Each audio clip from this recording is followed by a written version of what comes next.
Welcome back to Finnegan's Farm and welcome back to the YouTube channel. In today's video we're going to step away from machinery again and we're going to focus on our crop. Even though it's nearly Halloween, we still have 3 crops left to harvest. I'm going to go through our Brussels sprouts, our beetroot and our spuds. We have Johnny Hogan who's going to go through the beetroot and the Brussels sprouts, and then Dad who claims he's an expert at the spuds as well to go through that. So yeah, we'll get cracking on it. So just here in one of our sprout fields here with Johnny Hogan, one of our crop walkers here, just giving us a bit of an update there on where we are with our varieties and our next bit of a spray program over the next 2 to 3 weeks. So Johnny, we're in Marte here. Yes. Oh, we're in Gladius here, sorry. Yeah, we just finished the Marte, which is the first variety we do in Finnegan's Farm, and it was nice just to be finishing because some of the buttons were getting slightly big, and we're now into Gladius, which is the second variety, and we're hoping that this will keep us going for all of October and maybe the first couple of weeks of November, and then we're into the Christmas varieties. And overall, the quality is very, very good. Our crops are very, very clean. We have great colour. But with the dry summer, the plants are a little bit shorter than normal, which would lead me to believe that the sprouts will mature that little bit quicker. Overall yields will be back on last year, but last year was an exceptional year, probably the best growing season I had seen in my lifetime. So to compare this year with last year would be unfair, but we have still got very, very good average yields. As I said, quality is very, very good, and you can see if you can get in close to those plants there, the button size is just beginning to get big. So we need to get in on top of those, but we will. And it's preferable to have most of our buttons in the size range 30 to 38, which is that one. An occasional one getting up to 39 or 40. And then the top ones here are more down 25 or 30. So this is the range. But you can see there that the sprouts are quite close to one another on the plant. But they're very, very clean and very uniform. And as I said, we're expecting that this crop will be out, this variety will be out here in 4 weeks' time, and then we'll be into the Christmas varieties of Petrus, Hector, and the after Christmas varieties of Batavus. So overall, we're very, very good. We have applied a fungicide on those way back 3 weeks ago, so that's what's keeping them very, very clean. So the harvest interval is up on that, and that's why we're harvesting here now. And then in about 2 weeks' time, we'll apply the last fungicide, I hope, for this season, 2022, onto the Christmas Brussels sprouts to eliminate any issues with leaf spot, alternaria, ring spot, any of the foliage diseases. So what we're looking for here in the crop, Johnny, is we're looking for a bit of discoloration on the button itself, for a little bit of leaf spot, and then we're also looking at the leaf. So any discoloration or any signs that there might be nutrient requirement within the leaf. But at the minute, it's all clear, and we're probably good till Christmas. We have already discussed this morning as we walked across all the varieties. We won't be putting on any further nutrients, and we're finished now with all minor nutrients like boron and calcium, magnesium, manganese. We're finished with all nutrients, and I believe that all we have to do from now on is just take care of the diseases and slugs. We'll be putting on some slug pellets probably tomorrow, John, is it? Fingers crossed. Fingers crossed, if the weather stays dry. So no, we're quite good, and you can see from where the lads have been harvested, the foliage that's left behind is still very, very healthy. Sometimes if I see a lot of yellow leaf and brown leaves down where the lads have harvested, then it's likely that the crop was over mature. So we're just inside this crop, just in the nick of time. So then just one thing that we'd probably be looking for this time of year is we'd always be going along twisting heads on the plant, and which is literally just removing the top head of the plant to stunt growth upwards and trying to push the buttons out. But this year now, if we just look at this plant now, we won't be doing this year, Johnny, at all, by the looks of it. No. On the lead up to Christmas at all. Because the plants are already relatively short. And I would have mentioned earlier this morning that we're possibly missing about 10 centimetres in height from where we were last year. And that's all down to us having a very prolonged dry period in the summer and the plants being slightly stressed. But it doesn't materialise to be as big a differential in yield as you might think, because if you look at the distance between the Brussels sprouts on the plant, in the shorter growing season the sprouts will be closer to one another. Like these are relatively close. But if the plant was this height, we may not have an awful lot more buttons, but we'd have a bigger distance between the Brussels sprouts, which is more advantageous for people who handpick because they can get their fingers in around the plant. But for you that's harvesting mechanically with the Tomoba, it doesn't make an awful lot of difference. So just probably one benefit from, yes, we're going to be taking a bit of a hit in yield because you don't have the height, one benefit from not having to twist the heads is obviously labour. Lads don't have to be out here twisting heads, and then it doesn't open up the plant to disease at the top of the plant. Exactly. And so there is benefits and minuses to that. Yeah. And I'm always slow to stop the plants, which is the removing of the growing point, too much ahead of schedule, because you can, if you were to get a big flight in of pigeons coming in from Scotland, they'll light on the crop and do their business on top of it and dirty the sprouts. When the full head is on the plant, that won't happen. Yep. So then, just as we look across the crop as a whole there for the next couple of weeks, so you can see as you look across the field your different colours and varieties. So the darker kind of grey colour is your gladius, and that's what we'll be staying into now for the next 5 to 6 weeks. And then as we push across, we'll be looking at that along with Johnny to see then where we're going to step into next. So we have a couple of different plant dates of our Petrus and Batavus and our Hector, and that's what we'll be deciding on then to see what we're going to get into next.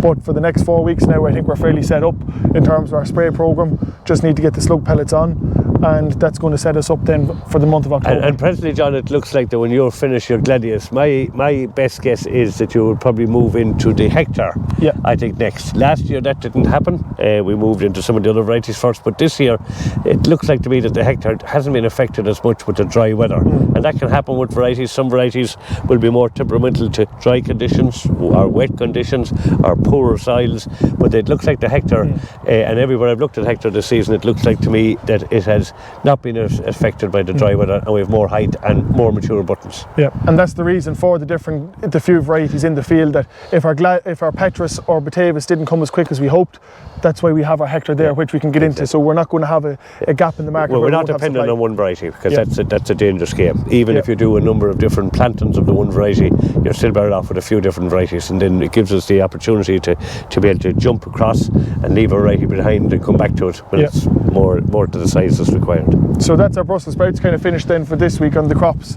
So we're going to head across to our beetroot, and we'll have a look at that with Johnny as well. So we're just now in one of our beetroot fields here, just following on from the Brussels sprouts. So Johnny, what's the update here?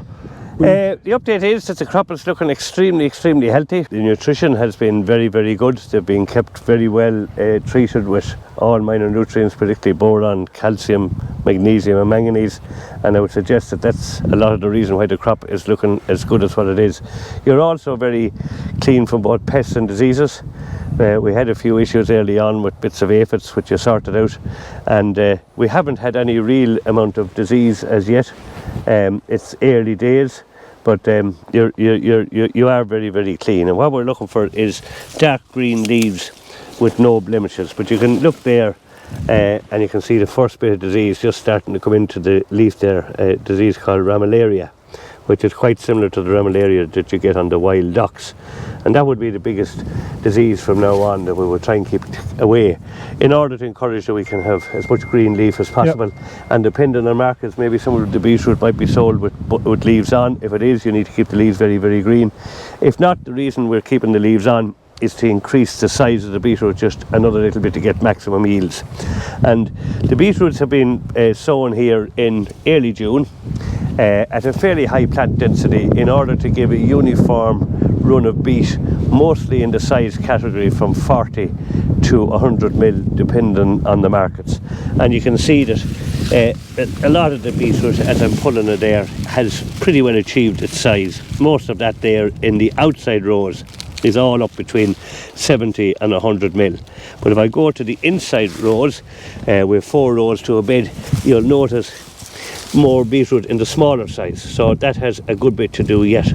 It probably would be better in the future, if you're continuing to do this, that we reduce the seeding rate on the 2 inside rows and leave the 2 outside rows the same.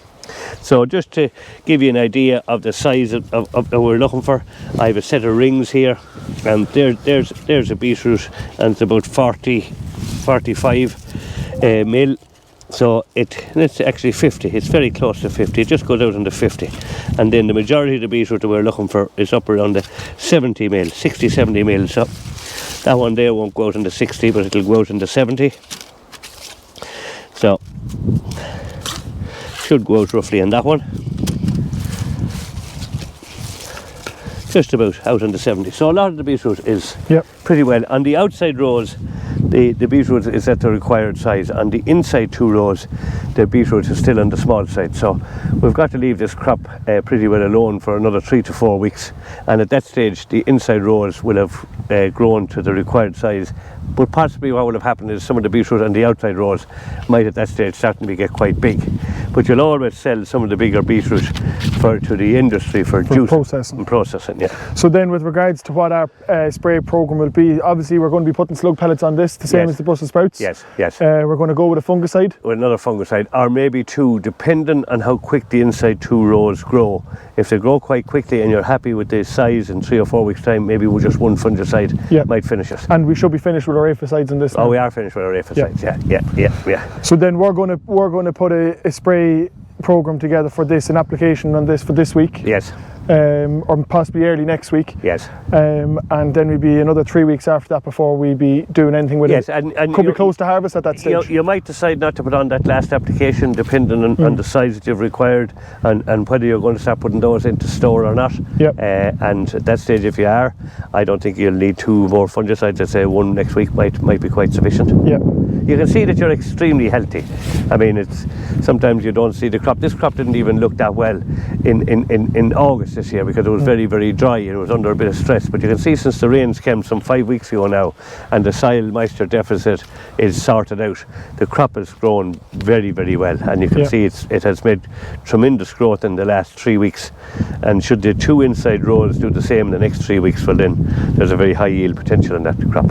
Yep, so there's obviously some things to take away from it for next year is obviously the 2 inside runs. Yes. To look at the planting distances in there and the density we're going at. My guess is it's your first year growing this crop, and my guess is that our plant density is probably 20 to 25% higher than it needed to be. Yeah. And possibly we leave the outside 2 rows similar to what they are and reduce the seeding rate in the inside 2 rows. Or maybe it might also be a consideration that we might only have 3 rows instead of 4. Yep. And then you can do the 3 rows at the same plant density as you did the outside 2 rows this year. You're on a 1.8 metre bed.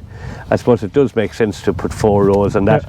So if that's the case for next year, well then we will adjust the seeding rate in the inside 2 rows. And just the reason why the outside 2 runs would be always stronger than the inside is because of the sunlight. Well, sunlight, and you have a bigger distance here where the wheeling is. They're not competing as much for nutrients. No, and they're more sunlight and they have a bit more space. So most things in size of any crop is, if you want something bigger, give it a bigger distance. If you want it smaller, put the crop in closer. And this was probably 20-25% greater in plant density than maybe it needed to be. You know what I mean? So, but there's still a substantial crop and a great potential yield. We do have little pieces of scab on the crop if you're able to get up.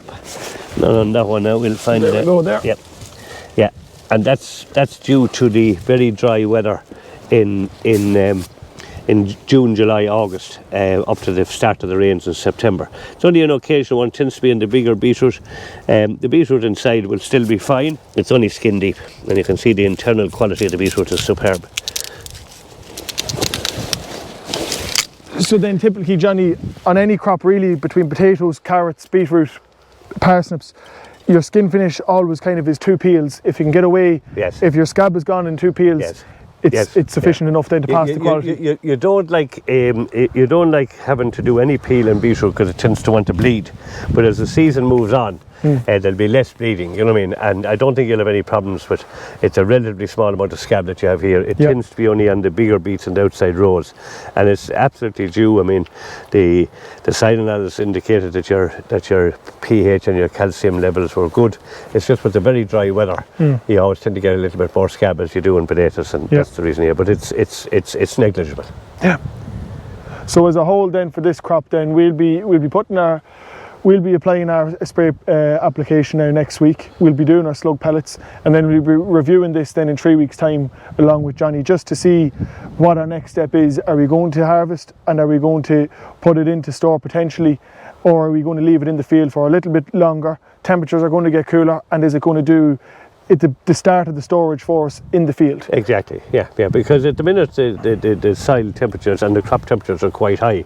Storage is very expensive. Yeah, at the minute we're bringing down potatoes from roughly around 15-16 degrees, and there's a lot of energy cost in that. So are we better off to maybe wait the extra 3 or 4 weeks and let the temperature, the soil temperature, bring down the crop, the temperature of the beetroot. I think you're going to be waiting for the 3 to 4 weeks anyway, John, because the 2 inside rows have still a lot of potential in yield. Yeah. So they're the limiting factor about when we come into harvest. And while that's happening, which I think will be probably almost in the middle of November, and at that stage you would expect that the crop temperature and the soil temperature will be well down. It'll be a lot less severe on you and energy. And then after that you have to decide how much of it you're going to put into store, or will you indeed leave some of it in the field. If you were to get a mild winter like last winter, for instance, no guarantee, this would store perfectly in the field until next February or March. And then after that it'll want to start regrowing. So you have to think about that. Or if you leave it in the field, and if you did see coming in advance very severe frosts for a prolonged period of maybe -5 or 6 for 10 days, then you would consider covering this with some sort of a material, be it 40-gram fleece or some straw or whatever. It's a consideration. Yep. It's too early to decide until this crop is grown just on another bit. Yep. Great. So that's it then for the vegetables on this side of it for the next 2 to 3 weeks, and then we'll review it again as we get closer to our next spray program, and we'll assess the job coming closer to Christmas. Perfect. Thanks, Johnny. No problem. So today we're in our potato field here in Athy in County Kildare, and we're just going to inspect the crop. Now what we've left to dig is in around 80 acres left to dig after this farm. Weather has been poor enough, and we're just getting very hard to get the last of the crop out here. But as you can see, they're still in very good condition. Once you see a lot of stalks on the crop, it's a sign of a good crop, and that's really what they are down here. If we dig down, you can see it's very, very wet there on top. Now it will dry off. Give that maybe a couple of hours and it could be good to go, but they're very sticky there, and that's probably some of the problems that's going to face us now in the next couple of weeks. Is weather is going to play a big effect there on getting the last potato crop out. But the harvesters can travel, and the cleaning systems are good in the harvesters nowadays to be able to cope with all that. So general rule of thumb is you can dig in between 20 and 25 tonne per acre. So if you think of a box of potatoes, if you plant that's a box per acre. Hope you should get between 20 and 25. This year with the good weather, I suppose conditions were just a little bit unfavourable, and that potatoes can do with a lot of rain, and sometimes you have to irrigate them. So the crops are just not as heavy this year. But down here we hope to get in around the 20 tonne an acre. So your general potato size that would you have in your typical bag, in a 10 kilo bag, you should have roughly in around 63 to 65 potatoes in that bag. The grade size then runs from 45 millimetre in diameter to 80 millimetre in diameter, and that's the spec that we have to have for supermarket. As you can see here, these will go under the 80. They're perfect, and that's even over the 45. Anything smaller than that, the like of that potato, even though it's a little bit, that will go under. Is under 45, so that won't make the grade, but we still have a home for that to go to, because we can peel it and wash it and do other things with it. If they don't make the grade, then some of them might have to go for cattle feed, and others can go for further processing, that we can peel them and put them into a value-added pack. I hope you all enjoyed that video. Don't forget to like, subscribe and comment. If you do subscribe, you'll just be notified that our videos come out every Wednesday, which is Workshop Wednesday, and then the start of the video just give you an update of what's happening on the farm. So thanks very much for watching. We'll see you all next week. Good luck.